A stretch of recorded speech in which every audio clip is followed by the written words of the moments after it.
ขอน้อมเกล้าถวายอาลัยสมเด็จพระพันปีหลวงพระแม่แห่งแผ่นดินผู้ทรงเมตตาเหนือเกล้าขอพระองค์เสด็จสู่สวรรคาลัยข้าพระพุทธเจ้าข้าราชการและเจ้าหน้าที่สถานีวิทยุกระจายเสียงแห่งประเทศไทยจังหวัดเชียงใหม่กรมประชาสัมพันธ์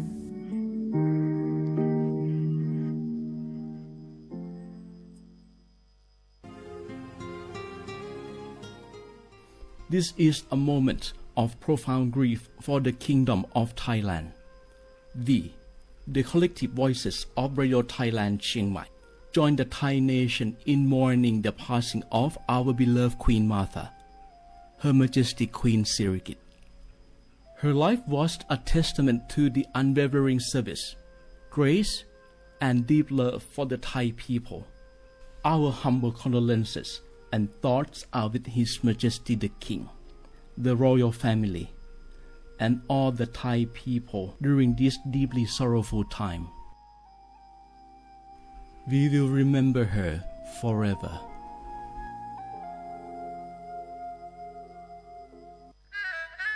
กราบก้ม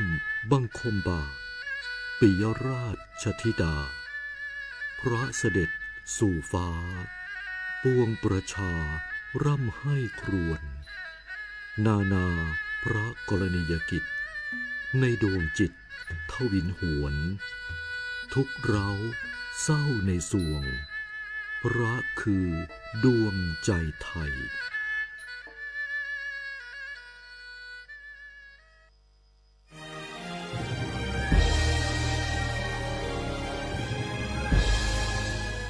เกิดเป็นคนไทยเติบโตบนผืนแผ่นดินไทยจงภูมิใจในความเป็นไทยชาติไทยเรานั้นนับเป็นชาติที่มีความเป็นมาเก่าแก่ยาวนานเรามีภาษาวัฒนธรรมและมีสิ่งต่างๆที่เป็นเอกลักษณ์ให้เราได้ภาคภูมิใจในความเป็นคนไทยเราควรเห็นคุณค่าและมีความรักชาติหวงแหนแผ่นดินอันเป็นมรดกของบรรพชน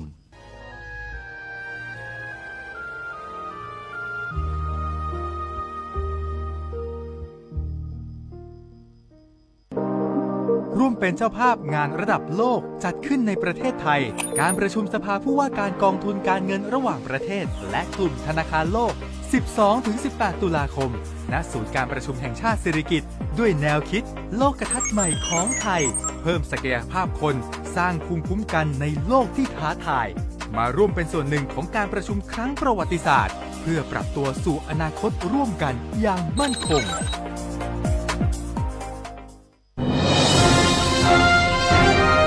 ขับรถมีน้ำใจ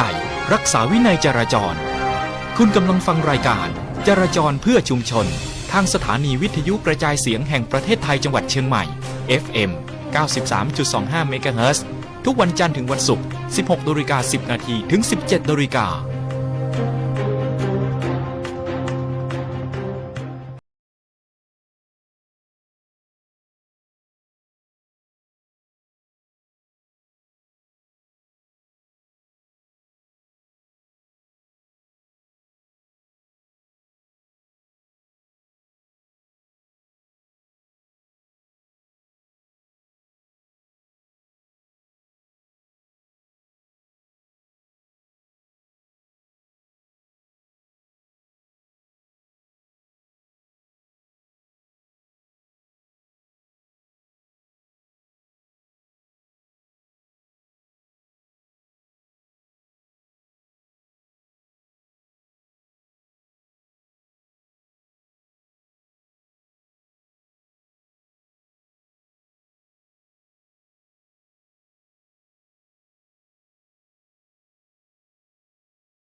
สวัสดีค่ะคุณผู้ฟังค่ะยินดีต้อนรับคุณผู้ฟังทุกท่านนะคะเข้าสู่ในช่วงเวลาของรายการวิทยุจราจรเพื่อชุมชนโดยตำรวจภูธรภาค 5 ค่ะ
เนี่ยเราก็จะมีแขกรับเชิญนะคะมาร่วมพูดคุยในรายการกับเราด้วยนะคะก็เพราะว่าต้องบอกว่าจังหวัดเชียงใหม่ของเรานะคะเป็นจังหวัดที่นักท่องเที่ยวนะคะทั้งชาวไทยแล้วก็ชาวต่างประเทศนะคะนิยมเข้ามาท่องเที่ยวมากเลยเดี๋ยววันนี้เราก็จะมีการสัมภาษณ์นะคะท่านผู้กำกับการสถานีตำรวจภูธรแม่วางจังหวัดเชียงใหม่ด้วยเพราะว่าหลายๆท่านนะคะอาจจะยังไม่ทราบว่าที่อำเภอแม่วางจังหวัดเชียงใหม่นะคะมีสถานที่ท่องเที่ยวมากมายหลายแห่งเลยนะคะเดี๋ยววันนี้เราก็จะสัมภาษณ์ท่านผู้กำกับการสถานีตำรวจภูธรแม่วางจังหวัดเชียงใหม่กันนะคะแต่ว่าตอนนี้ค่ะมีข่าวประชาสัมพันธ์ของจังหวัดเชียงใหม่นะคะซึ่งวันนี้นะคะ15 กรกฎาคม 2569 ค่ะนายบุญลือธรรมธนานุรักษ์นะคะท่านรองผู้ว่าราชการจังหวัดเชียงใหม่พร้อมด้วยนางวาสนาบุญธรรมช่วยในอำเภอสันป่าตองจังหวัดเชียงใหม่นะคะแล้วก็หัวหน้าส่วนราชการที่เกี่ยวข้องนะคะก็ได้ลงพื้นที่ตรวจเยี่ยมกิจกรรมนะคะไทยช่วยไทยลดภาระปัจจัยการผลิตนะคะก็หรือว่าชื่อว่าธงเขียวราคาประหยัด plus ซึ่งเขาก็มีการจัดกิจกรรมดังกล่าวนะคะที่สหกรณ์การเกษตรสันป่าตองจำกัดอำเภอสันป่าตองจังหวัดเชียงใหม่ค่ะซึ่งกิจกรรมดังกล่าวนะคะเขาจะจัดขึ้นระหว่างวันนี้นะคะถึงวันพรุ่งนี้15 ถึง 16 กรกฎาคม 2569 นะคะโดยความร่วมมือของสำนักงานพาณิชย์จังหวัดเชียงใหม่ร่วมกับ กรมการค้าภายในกระทรวงพาณิชย์และอำเภอสันป่าตองจังหวัดเชียงใหม่ค่ะเพื่อช่วยลดค่าครองชีพและบรรเทาต้นทุนการผลิตของเกษตรกรโดยนำปัจจัยการผลิตทางการเกษตรคุณภาพดีนะคะอย่างเช่นปุ๋ยสารเคมีพันธุ์เมล็ดพันธุ์สารปรับปรุงดินแล้วก็สินค้าเกษตรอื่นๆนะคะมาจำหน่ายในราคาต่ำกว่าท้องตลาดตามนโยบายของกระทรวงพาณิชย์นะคะที่มุ่งช่วยให้พี่น้องเกษตรกรเนี่ยเข้าถึงปัจจัยการผลิตในราคาที่เหมาะสมลดภาระต้นทุนและเพิ่มศักยภาพในการแข่งขันของภาคการเกษตรไทยค่ะซึ่งก็อย่างที่บอกว่างานนะคะจัดขึ้นวันนี้กับวันพรุ่งนี้ดังนั้นนะคะก็เชิญชวนคุณผู้ฟังพี่น้องประชาชนนะคะที่อยู่ในพื้นที่อำเภอสันป่าตองจังหวัดเชียงใหม่นะคะสามารถเข้ามาร่วมกิจกรรมดังกล่าวนะคะแล้วก็ร่วมเลือกซื้อปัจจัยการผลิตทางการเกษตรคุณภาพดีราคาประหยัดนะคะซึ่งวันนี้เนี่ยก็เริ่มมาตั้งแต่9 นาฬิกาจนถึง 16 นาฬิกานะคะดังนั้นยังเหลือวันพรุ่งนี้อีก1วันค่ะเชิญชวนทุกท่านนะคะที่อยู่ใกล้กับสหกรณ์การเกษตรสันป่าตองจำกัดนะคะวันพรุ่งนี้ก็ยังมีการจัดกิจกรรมอีก1วันนะคะก็เชิญชวนพี่น้องเกษตรกรแล้วก็คุณผู้ฟังพี่น้องประชาชนนะคะได้เข้าร่วมกิจกรรมดังกล่าวนะคะค่ะก็เป็นกิจกรรมดีๆนะคะที่อยากจะเชิญชวนทุกท่านนะคะไปร่วมกันนะคะเอาละค่ะคุณผู้ฟังค่ะเดี๋ยวตอนนี้นะคะเราก็มีคุณผู้ฟังขอเพลงเข้ามาเดี๋ยวจะทยอยจัดเพลงให้นะคะแล้วก็อีกสักครู่หนึ่งนะคะเราก็จะไปสัมภาษณ์ท่านผู้กำกับการสถานีตำรวจภูธรแม่วางจังหวัดเชียงใหม่นะคะจะได้เชิญชวนคุณผู้ฟังพี่น้องประชาชนนะคะไปท่องเที่ยวนะคะในสถานที่ท่องเที่ยวในพื้นที่อำเภอแม่วางกันด้วยนะคะแต่ว่าตอนนี้ค่ะทางศูนย์อุตุนิยมวิทยาภาคเหนือนะคะเขาก็ได้ทำแผ่นประชาสัมพันธ์ในเรื่องของการพยากรณ์อากาศเพื่อการเกษตรนะคะ7 วันข้างหน้าก็คือระหว่างวันนี้ถึงวันที่21 กรกฎาคม 2569นะคะโดยช่วงวันที่15 ถึง 19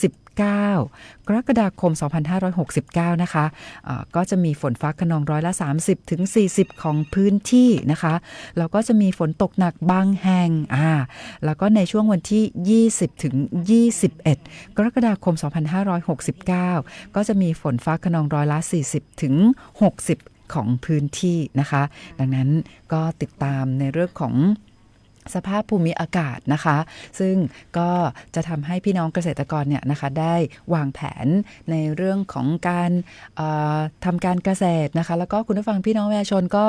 จะได้วางแผนในเรื่องของการเดินทางด้วยนะคะเอาละค่ะเดี๋ยวตอนนี้ยังคงมีบทเพลงเพราะๆมาฝากคุณผู้ฟังนะคะอยากให้คุณผู้ฟังมีความสุขกับการฟังเพลงด้วยแล้วก็เดี๋ยวเพลงที่คุณผู้ฟังขอเข้ามาวันนี้นะคะก็จะทยอยจัดให้ด้วยค่ะ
อกสาย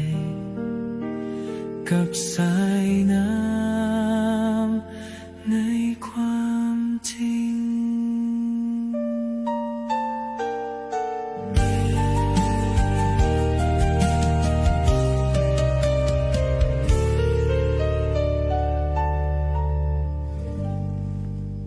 กับบทเพลงเพราะๆแบบนี้เลยนะคะที่นำมาฝากคุณผู้ฟังนะคะเอาละค่ะคุณผู้ฟังคะในช่วงนี้นะคะ เราจะไปสัมภาษณ์นะคะท่านพันตำรวจเอกธนัญชัยสิริวรรณานะคะท่านผู้กำกับการสถานีตำรวจภูธรแม่วางจังหวัดเชียงใหม่สวัสดีค่ะครับสวัสดีครับค่ะก็ก่อนอื่นนะคะต้องขอบคุณมากๆเลยนะคะที่ทางท่านผู้กำกับนะคะสถานีตำรวจภูธรแม่วางจังหวัดเชียงใหม่ให้เกียรติร่วมพูดคุยกับเราในวันนี้นะคะครับค่ะผู้กำกับแม่วางคะต้องบอกว่าจังหวัดเชียงใหม่นะคะที่อำเภอแม่วางเนี่ยมีสถานที่ท่องเที่ยวแล้วก็มีวัดที่สวยงามมากมายเลยนะคะก็อยากให้ทางท่านผู้กำกับนะคะได้แนะนำให้คุณผู้ฟังพี่น้องประชาชนเพราะว่าเผื่อว่าวันหยุดเสาร์อาทิตย์นี้นะคะหลายๆท่านบอกว่าเนี่ยจะได้ไปท่องเที่ยวในพื้นที่รับผิดชอบของสถานีตำรวจภูธรแม่วางจังหวัดเชียงใหม่ค่ะทราบว่ามีวัดที่โอ้โหต้องบอกว่ามีคุณผู้ฟังพี่น้องประชาชนนะคะนักท่องเที่ยวทั้งชาวไทยแล้วก็ชาวต่างประเทศเนี่ยอยากจะไปที่วัดหลวงขุนวินครับค่ะแล้วก็มีวัดอื่นๆอีกด้วยอยากให้ท่านผู้กำกับเล่าให้คุณผู้ฟังฟังด้วยค่ะครับก็ปัจจุบันนะครับอำเภอแม่วางเนี่ยก็มีการขยายพัฒนาเติบโตครับก็คือถ้าเทียบเป็นอำเภอและอำเภอแม่วางก็ถือว่าเป็นอำเภอรองมาจากอำเภอใหญ่ๆพวกสันป่าตองแม่ริมนะครับในปัจจุบันก็มีชาวบ้านหรือว่าคนที่เป็นทั้งคนแม่วางและคนต่างจังหวัดเนี่ยมาพักอาศัยอยู่ในอำเภอแม่วางนะครับในอำเภอแม่วางเนี่ยจะแบ่งเป็นทั้งหมด5ตำบลนะครับจะมีพื้นที่ของในอำเภอเนี่ยมันจะมีทรัพยากรค่อนข้างจะมากเป็นมีป่ามีน้ำมีอ่างเก็บน้ำนะครับก็แล้วก็มีวัดที่น่าไปท่องเที่ยวเนี่ยอย่างเช่นที่ท่านผู้กับต้อมแนะนำมาก็คือวัดหลวงขุนวินนะครับก็มีอายุมาเป็นหลักร้อยปีนะครับก็มีเวลาจะไปเที่ยวเนี่ยเราต้องขึ้นไปที่ตำบลแม่วินนะครับแล้วก็ถ้าสะดวกแนะนำให้ขึ้นเขาจะมีวินรถที่ไว้บริการนักท่องเที่ยวอยู่แล้วครับเป็นขึ้นไปที่ไปจอดรถที่บริเวณวัดศพวินนะครับแล้วจะมีวินรถขึ้นไปใช้เวลาเดินทางจากวินรถขึ้นไปประมาณสัก40 นาทีครับถึงจะถึงที่วัดครับเนื่องจากสภาพทางเนี่ยมันเป็นทางค่อนข้างจะเป็นคดเคี้ยวแล้วก็เป็นพื้นดินครับไม่เหมาะยิ่งช่วงหน้าฝนเนี่ยไม่เหมาะที่จะเอานำรถส่วนตัวขึ้นไป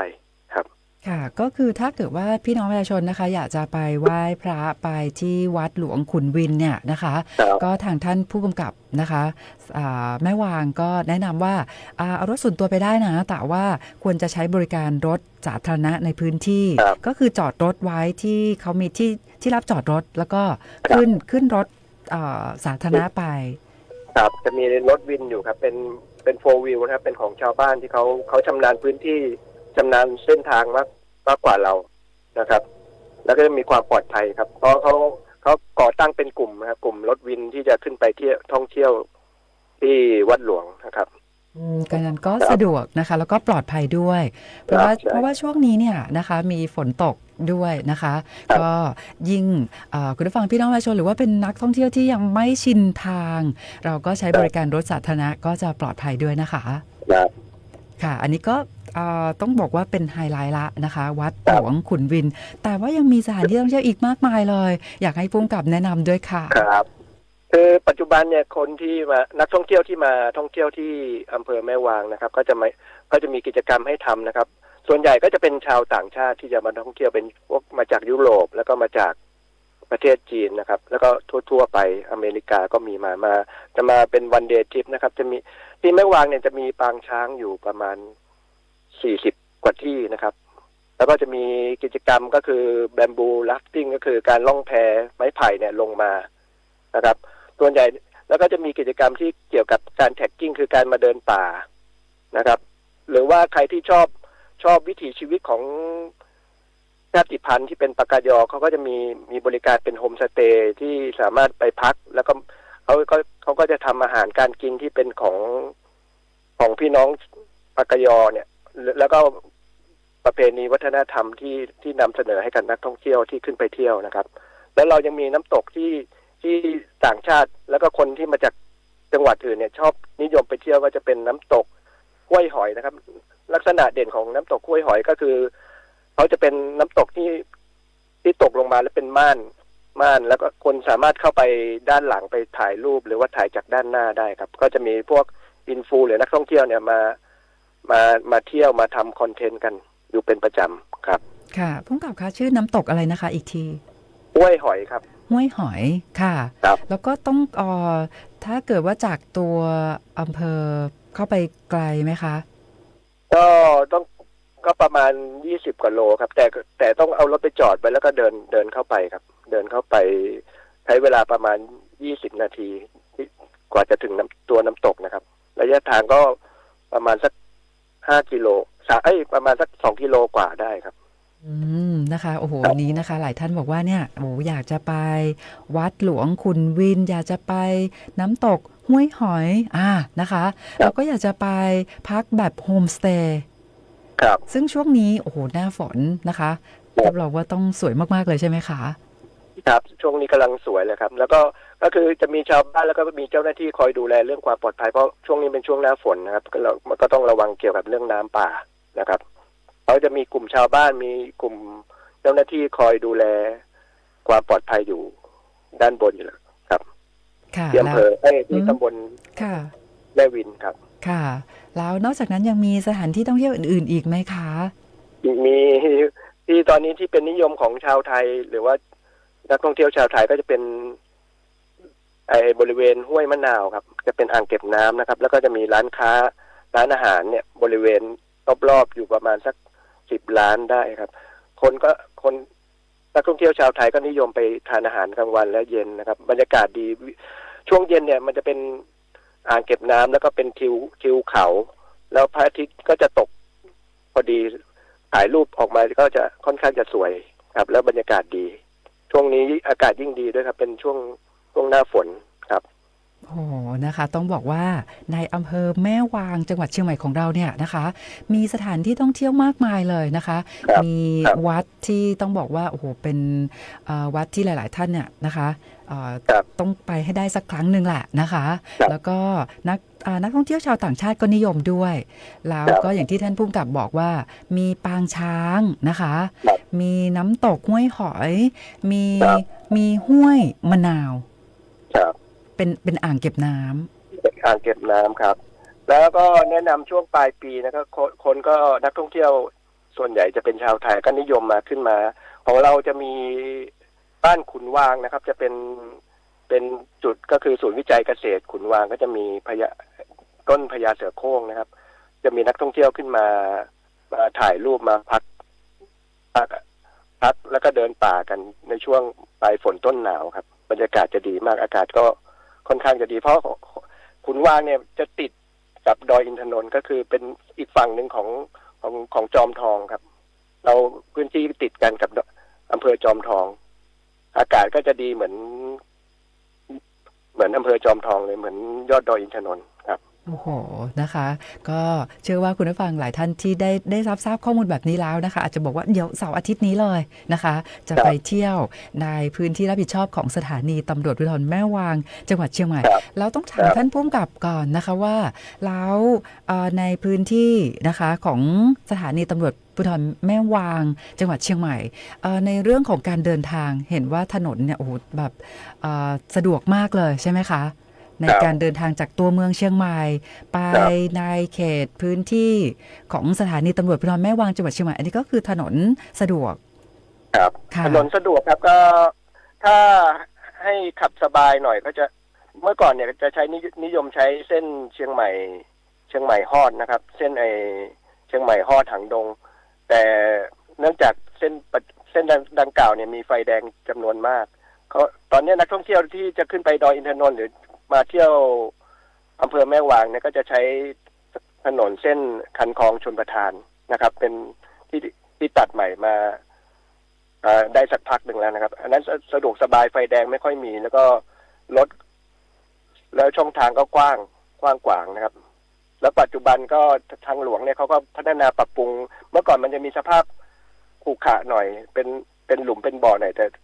ปัจจุบันเนี่ยแขวงทางหลวงเนี่ยเขาก็ปรับปรุงพื้นผิวจราจรทำให้ปลอดภัยยิ่งขึ้นครับค่ะดังนั้นนะคะก็อยากให้ทางท่านผู้กำกับนะคะสถานีตำรวจภูธรแม่วางจังหวัดเชียงใหม่นะคะบอกข้อมูลให้กับคุณผู้ฟังพี่น้องประชาชนเพิ่มเติมว่าเนี่ยในพื้นที่อำเภอแม่วางนะคะก็เป็นพื้นที่ที่มีความปลอดภัยนะคะจากอาชญากรรมด้วยแล้วก็ในเรื่องของการอำนวยความสะดวกด้านการจราจรตอนนี้ถนนก็โอ้โหดีมากๆเลยนะคะแต่ว่ายังคงมีข้อห่วงใยไหมคะว่าต้องระวังในพื้นที่ไหนขับรถในเส้นทางไหนที่ต้องระวังเป็นพิเศษยังมีไหมคะครับก็พอเราเลี้ยวเข้าไปในส่วนของตัวอำเภอแม่วางนะครับด้วยข้อจำกัดนะครับที่เป็นอำเภอเล็กแล้วก็สภาพผังเมืองเนี่ยข้อจำกัดก็คือจะเป็นถนนที่ค่อนข้างจะเล็กนะครับแล้วก็มีทางที่จะขึ้นไปบนดอยบนเขานะครับแล้วสภาพจราจรก็สภาพการสัญจรก็คือจะเป็นสวนกันก็เป็นเขาแล้วเป็นโค้งก็ในการใช้รถใช้ถนนก็ต้องใช้ความระมัดระวังหน่อยนะครับการขับขึ้นไปเที่ยวท่องเที่ยวด้านบนนะครับค่ะแต่ว่าอย่างไรก็ตามนะคะในการออกตรวจของเจ้าหน้าที่ตำรวจสายตรวจนะคะแล้วก็ความพร้อมในการให้บริการพี่น้องประชาชนเนี่ยนะคะทางสถานีตำรวจภูธรแม่วางจังหวัดเชียงใหม่เนี่ยพร้อมให้บริการพี่น้องประชาชนนะคะครับก็เราจัดกำลังเจ้าหน้าที่จราจรนะครับแล้วก็สายตรวจดูแลความปลอดภัยนะครับยกระดับมาตรฐานความปลอดภัยให้กับอำเภอแม่วางครับเพราะเนื่องจากปัจจุบันเนี่ยอย่างที่เรียนตั้งแต่ต้นนะคือนักท่องเที่ยวส่วนใหญ่เนี่ยเป็นนักเที่ยวต่างชาติที่มาเที่ยวในอำเภอแม่วางพวกนักท่องเที่ยวพวกนี้เขาให้ความสำคัญกับความปลอดภัยเป็นอันดับแรกเลยการที่เขาจะมาเที่ยวแต่ละที่แต่ละทางเนี่ยมันต้องมีความปลอดภัยค่อนข้างจะสูงเราก็เลยต้องยกระดับการปฏิบัติหน้าที่ของตำรวจเราเองของเจ้าหน้าที่เองแล้วของผู้ประกอบการเองด้วยครับให้เกิดความปลอดภัยสูงสุดไว้บริการกับนักท่องเที่ยวทั้งชาวไทยและต่างชาติครับดังนั้นนะคะคุณผู้ฟังพี่น้องประชาชนนะคะมั่นใจนะคะในความปลอดภัยในชีวิตและทรัพย์สินรวมไปถึงความพร้อมของเจ้าหน้าที่ตำรวจจากสถานีตำรวจภูธรแม่วางจังหวัดเชียงใหม่นะคะแล้วก็ในช่วงท้ายนี้ค่ะท่านผู้กำกับมีอะไรอยากจะฝากคุณผู้ฟังพี่น้องประชาชนที่รับฟังรายการเราตอนนี้เชิญได้เลยค่ะแล้วก็เนื่องจากอำเภอแม่วางเป็นอำเภอรองนะครับก็คนไทยหรือว่าชาวบ้านเนี่ยก็จะไม่รู้ว่าในอำเภอแม่วางเนี่ยมีสถานที่ท่องเที่ยวอะไรบ้างที่น่ามาท่องเที่ยวลองถ้าเกิดวันหยุดหรือว่าช่วงว่างลองเข้ามาเที่ยวในพื้นที่อำเภอแม่วางดูครับมีแหล่งท่องเที่ยวหลายที่ครับแล้วก็เดี๋ยวจะมีอีกโซนหนึ่งเป็นโซนตำบลทุ่งปีเนี่ยตอนนี้เขากำลังขออนุญาตเป็นพื้นที่เขาเรียกเป็นพื้นที่ที่มันมืดสนิทที่สามารถส่องดูดาวได้กำลังไปขอใบการันตีจากกรมอุทยานดาราศาสตร์มาเพื่อไปเปิดเป็นแหล่งท่องเที่ยวไว้ให้นักท่องเที่ยวเนี่ยใครที่อยากจะมาส่องดูดาวหรือว่าอะไรก็มาเที่ยวในพื้นที่อำเภอแม่วางนะครับแล้วมันมีกิจกรรมให้ทำหลากหลายนะครับถ้าลองเปิดใจหรือว่าลองมาหาประสบการณ์แปลกๆใหม่ๆในอำเภอแม่วางครับค่ะโอ้โหนะคะดังนั้นคุณผู้ฟังพี่น้องประชาชนนะคะที่รับทราบข้อมูลแบบนี้แล้วนะคะได้ฟังท่านผู้กำกับบอกแบบนี้แล้วโอ้โหเชื่อว่าเดี๋ยวเสาร์อาทิตย์นี้นะคะอาจจะมีหลายท่านบอกว่าขอไปเที่ยวนะคะอาจจะเป็นที่ห้วยมะนาวก่อนตอนนี้กำลังดังใช่ไหมคะครับกำลังดังเลยคือห้วยมะนาวเนาะแล้วก็ยังมีน้ำตกนะคะห้วยหอยก็ดังมาได้สักพักแล้วครับก็มีอินฟูพวกมาถ่ายทำมาท่องเที่ยวกันอยู่เป็นประจำครับรวมถึงนักท่องเที่ยวไทยและต่างชาติด้วยครับโอ้โหแล้วก็ยังมีวัดหลวงขุนวินด้วยนะคะแล้วก็ยังมีวัดอีกหลายๆวัดเลยเนาะครับหลายวัดเลยครับ ค่ะ แล้วก็ยังมีในเรื่องของปางช้างมีการล่องแพโอ้โหถือว่าเป็นอำเภอที่สุดยอดมากๆเลยนะคะน่าไปเที่ยวมากๆเลยนะคะ วันนี้ต้องขอบคุณมากๆเลยนะคะ ท่านพันตำรวจเอกธนัญชัยสิริวรรณาค่ะ ผู้กำกับการสถานีตำรวจภูธรแม่วางจังหวัดเชียงใหม่ขอบคุณมากๆค่ะครับขอบคุณครับสวัสดีครับค่ะสวัสดีค่ะค่ะคุณผู้ฟังค่ะพอเราได้รับทราบข้อมูลแบบนี้แล้วนะคะก็เที่ยวในจังหวัดเชียงใหม่นะคะที่อำเภอแม่วางจังหวัดเชียงใหม่กันค่ะเอาละค่ะคุณผู้ฟังค่ะตอนนี้เพลงที่คุณผู้ฟังขอเข้ามานะคะจะทยอยจัดให้นะคะมาเริ่มต้นจากเพลงนี้ก่อนเลยค่ะเพลงนี้นะคะคุณพี่นวลขอเข้ามาค่ะชื่อเพลงบอกว่าให้เลิกคิดถึงต้องทำเช่นไรนะคะจัดให้แล้วนะคะ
ค่ะคุณผู้ฟังค่ะกับเพลงที่ชื่อว่าให้เลิกคิดถึงต้องทำเช่นไรนะคะเพลงที่คุณพี่นวลขอเข้ามาเปิดให้แล้วนะคะเอาละค่ะคุณผู้ฟังค่ะตอนนี้เราจะไปฟังการรายงานสภาพการจราจรแบบเรียลไทม์กันนะคะยินดีต้อนรับค่ะพันตำรวจโทสำราญมีสุขสวัสดีค่ะครับสวัสดีครับผมครับค่ะสวัสดีสำราญคะวันนี้ในตัวเมืองครึ้มๆเนาะฝนตกหรือเปล่านะคะเนี่ยหรือว่ายังไม่ตกยังไม่ตกครับโดยรวมแล้วยังไม่ตกค่ะและสภาพการจราจรแต่ละเส้นทางวันนี้เป็นอย่างไรบ้างคะครับสวัสดีครับในช่วงเย็นวันนี้วันพุธที่15กรกฎาคมนะครับสำหรับสภาพการจราจรช่วงนี้นะครับบนถนนสายต่างๆในเมืองเชียงใหม่ และถนนเชื่อมต่ออำเภอโดยรอบโดยรวมการจราจรตอนนี้ก็คล่องตัวดีครับรถเกือบทุกเส้นทางก็เคลื่อนตัวได้ต่อเนื่องในส่วนของถนนโดยรอบหน้าสถานศึกษาต่างๆโดยรวมก็ไม่มีปัญหาด้านการจราจรครับผมสำหรับในส่วนของบนถนนมหิดลแยกสีบวงเงินถนนเชื่อมต่อทางด้านสันกำแพงดอนจันทน์หนองหอยสนามบิน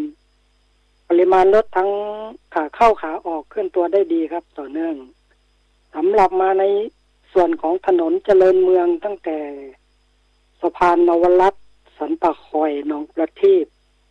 ปริมาณรถขาออกยังมากครับรถยังเคลื่อนตัวได้ดีต่อเนื่องในส่วนของถนนแก้วนวรัตน์แยกสันเด็กแม่คาวรถขาออกมากครับแต่ก็เคลื่อนตัวได้ดีต่อเนื่องตามจังหวะสัญญาณไฟมาในส่วนของถนนโชตนามหาลัยราชภัฏเชียงใหม่ขวางสิงห์ศูนย์ราชการปริมาณรถขาออกมากครับการเคลื่อนตัวรถต่อเนื่องมาในส่วนของถนนห้วยแก้วถนนนิมานเหมินแยกลินคำโดยรอบรถก็ยังมากครับบนผิวการจราจรเจ้าหน้าที่จราจรควบคุมสัญญาณไฟแยกลินคำบังคับสัญญาณไฟเพื่อกระจายปริมาณรถโดยรอบให้สัมพันธ์กับปริมาณรถครับสำหรับอุบัติเหตุต่างๆที่ในพื้นที่รวมถึงกิจกรรมต่างๆในห้วงเวลานี้ก็ยังไม่มีครับผมสำหรับรายงานสภาพการจราจรในห้วงเวลานี้เบื้องต้นก็ประมาณนี้ครับผมครับค่ะก็ถือว่าการจราจรในช่วงเวลานี้วันนี้นะคะเนื่องจากว่าอาจจะเป็นเพราะว่าฝนไม่ตกด้วยเนาะสำราญนะคะก็เลยทำให้มีคุณผู้ฟังพี่น้องประชาชนโดยเฉพาะคุณพ่อคุณแม่ผู้ปกครองเนี่ยอาจจะใช้รถจักรยานยนต์นะคะถ้าเกิดเป็นช่วงฝนตกอาจจะเปลี่ยนไปใช้รถยนต์ก็อาจจะทำให้มีปริมาณรถมากยิ่งขึ้นนะคะดังนั้นวันนี้ก็ค่อนข้างดีนะคะแต่ก็อยากให้คุณผู้ฟังพี่น้องประชาชนเดินทางด้วยความปลอดภัยนะคะสวัสดิ์สำราญครับถูกต้องครับค่ะก็เน้นย้ำในเรื่องของการปฏิบัติตามกฎจราจรนะคะโดยเฉพาะในช่วงเย็นนี้มีการกวดขันนะคะในเรื่องของการจอดรถที่ห้ามจอดด้วยนะคะครับถูกต้องครับค่ะก็อยากให้ทุกท่านปฏิบัติตามกฎจราจรโดยเคร่งครัดนะคะแล้วก็ต้องใช้ความระมัดระวังในการขับรถอยากให้ทุกท่านเดินทางด้วยความปลอดภัยในทุกๆวันตลอด365วันนะคะวันนี้ต้องขอบคุณมากๆเลยค่ะพันตำรวจโทสำราญมีสุขสารวัตรจราจรจากกลุ่มงานจราจรตำรวจภูธรจังหวัดเชียงใหม่ขอบคุณค่ะสวัสดีครับค่ะสวัสดีค่ะค่ะคุณผู้ฟังคะในทุกๆวันแบบนี้นะคะท่านพันตำรวจเอกมณชัยอินเถื่อนนะคะผู้กำกับการกลุ่มงานจราจรตำรวจภูธรจังหวัดเชียงใหม่ก็จะได้มอบหมายให้ท่านรองผู้กำกับการท่านสารวัตรนะคะผลัดเปลี่ยนกันมารายงานสภาพการจราจรในรายการต้องขอบคุณทุกท่านด้วยนะคะเอาละค่ะคุณผู้ฟังคะก็ตอนนี้นะคะคุณผู้ฟังที่ทักทายเรานะคะเข้ามาผ่านเพจสวท.เชียงใหม่ PRD นะคะก็ต้องขอบคุณมากๆเลยนะคะไม่ว่าจะเป็นคุณวารินนะคะคุณฤทธิ์นะคะคุณเอพัชราพรบอกว่าที่หางดงอากาศมืดครึ้มแล้วฝนกำลังตกด้วยดังนั้นคุณผู้ฟังที่กำลังขับรถในเส้นทางดังกล่าวใช้ความระมัดระวังด้วยนะคะคุณจัญญาก็ทักทายเข้ามาด้วยคุณไพโรจน์บอกว่าที่เหมืองจี้ลำพูนเนี่ยมืดครึ้มมากๆเลยไม่แน่นะคะเดี๋ยวอีกสักครู่ฝนอาจจะตกก็ได้ค่ะแล้วก็ทักทายคุณสุรินทร์นะคะหรือว่าคุณพระเครื่องทั่วไทยคุณสิรินันท์บอกว่าแม่ทากำลังฝนตกซิแสดงว่าคือฝนตกไม่เยอะไม่มากนะคะแล้วก็คุณยุพินนะคะนะคะทักทายเราเข้ามาด้วยมีคุณจัญญาบอกว่าน้ำซ้อทรายเพราะมากเลยขอบคุณค่ะคุณโสพลก็ทักทายนะคะเข้ามาด้วยคุณแก้วตาคุณสารวัตรเด่นนะคะคุณพี่ดวงรัตน์ก็ทักทายเราเข้ามาด้วยคุณสุทัศน์บอกว่าที่สันป่าตองอากาศไม่ร้อนแต่ว่าตอนนี้เนี่ยมืดครึ้มนะคะมีน้องผักโขมด้วยคุณสิริพันธ์คุณพงศักดิ์นะคะแล้วก็มีคุณบัวนะคะบุญธริกคุณการ์ตูนคุณทวีสินขอบคุณทุกท่านมากๆเลยนะคะค่ะคุณผู้ฟังค่ะก็มานัดกันดีกว่านะคะวันพรุ่งนี้ต้องนำเรียนให้กับคุณผู้ฟังว่าพรุ่งนี้เรามีนัดกันนะคะเพราะว่าวันพรุ่งนี้เนี่ยเรา จะมีแขกรับเชิญนะคะ มาร่วมพูดคุยในรายการกับเราแล้วก็มาเตือนภัยทางการเงินให้เราด้วยวันพรุ่งนี้นะคะทางท่านรองผู้อำนวยการนะคะของธนาคารแห่งประเทศไทยสำนักงานสาขาภาคเหนือนะคะก็จะมาร่วมรายการกับเราดังนั้นพรุ่งนี้เรามีนัดกันนะคะก็คุณผู้ฟังก็จะได้รับฟังในเรื่องของข้อมูลดีๆนะคะจากธนาคารแห่งประเทศไทยด้วยแล้วก็มีกิจกรรมให้คุณผู้ฟังได้มีส่วนร่วมด้วยนะคะตอนนี้คุณผู้ฟังขอเพลงนี้เข้ามาก็จัดเพลงให้กับคุณผู้ฟังกันต่อเลยดีกว่าค่ะ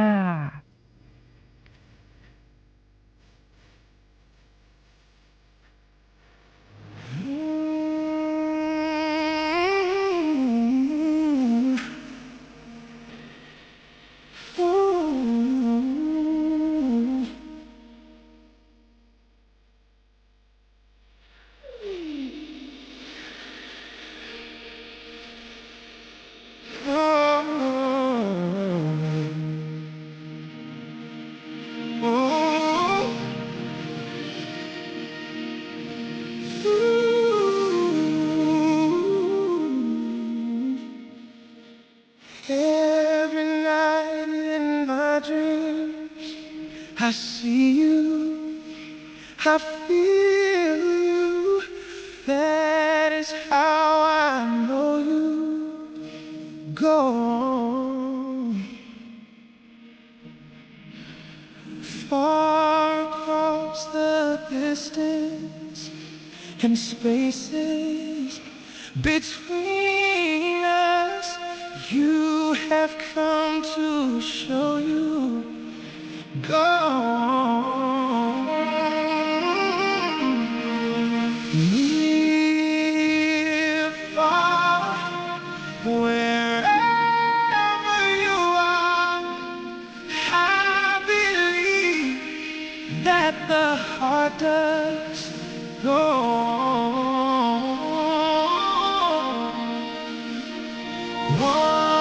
Once more, you open the door, and you're here in my heart. My heart will go on and love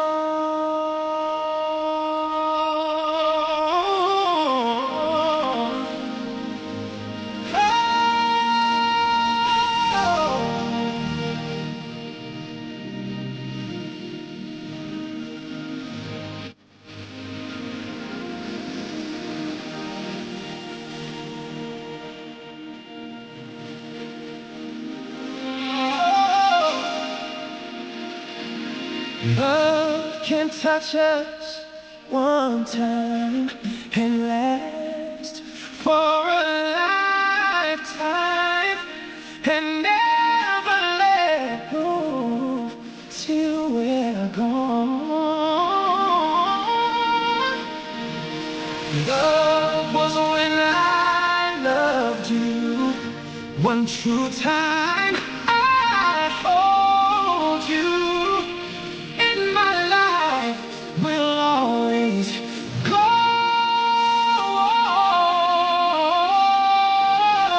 on. Near, far, wherever you are,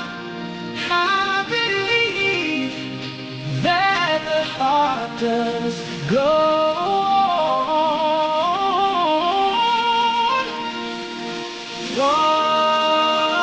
Once more, you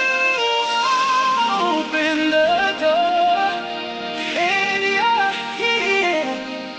in my heart. My heart will go on and on.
ค่ะคุณผู้ฟังคะกับผลงานเพลงที่คุณผู้ฟังขอเข้ามานะคะ แต่ว่าอาจจะไปเลือกอีกเวอร์ชันหนึ่งเนาะนะคะ เพื่อลองฟังในอีกเวอร์ชันหนึ่งนะคะ ก็ขอบคุณคุณผู้ฟังทุกท่านเลยนะคะ ที่ขอเพลงเข้ามานะคะ แล้วก็อาจจะยังติดค้างบางท่านที่เปิดไม่ทันนะคะคุณผู้ฟังค่ะวันพรุ่งนี้วันพฤหัสที่16 กรกฎาคม 2569 นะคะเรามีนัดกันนะคะ เพราะว่าพรุ่งนี้เนี่ยเราจะมีธนาคารแห่งประเทศไทยสำนักงานสาขาภาคเหนือมาร่วมเตือนภัยออนไลน์นะคะแล้วก็มีกิจกรรมให้คุณผู้ฟังได้ร่วมสนุกในรายการด้วยนะคะแต่อย่างไรก็ตามในเรื่องของภัยออนไลน์ตอนนี้ยังคงพบว่ามีพี่น้องประชาชนนะคะตกเป็นผู้เสียหายจากการหลอกลวงในเรื่องของการซื้อขายสินค้าหรือบริการเป็นจำนวนมากนะคะดังนั้นก็เน้นย้ำว่าการช้อปปิ้งออนไลน์ทำได้ค่ะแต่ว่าอยากให้ทุกท่านนะคะเลือกช้อปปิ้งออนไลน์เนี่ยผ่านแพลตฟอร์มที่ถูกต้องนะคะที่มีการปักตะกร้าแล้วก็มีระบบกระเป๋าเงินกลางแล้วก็ถ้าหากว่าเราจะต้องช้อปปิ้งนะคะผ่านเว็บไซต์ต่างๆนะคะก็ต้องเป็นแบบ Official แล้วก็ตรวจสอบนิดนึงนะคะว่าชื่อเว็บไซต์เนี่ยนะคะตรงตามชื่อ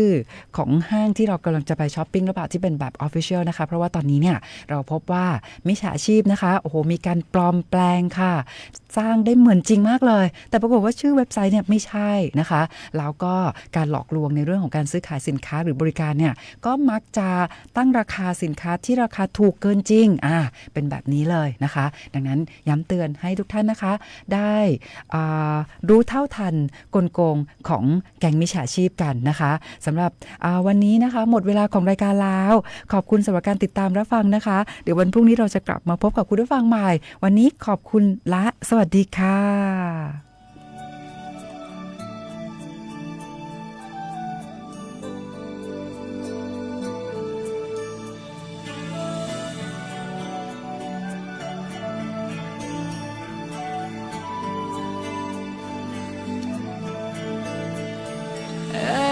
Every night in my dreams, I'll see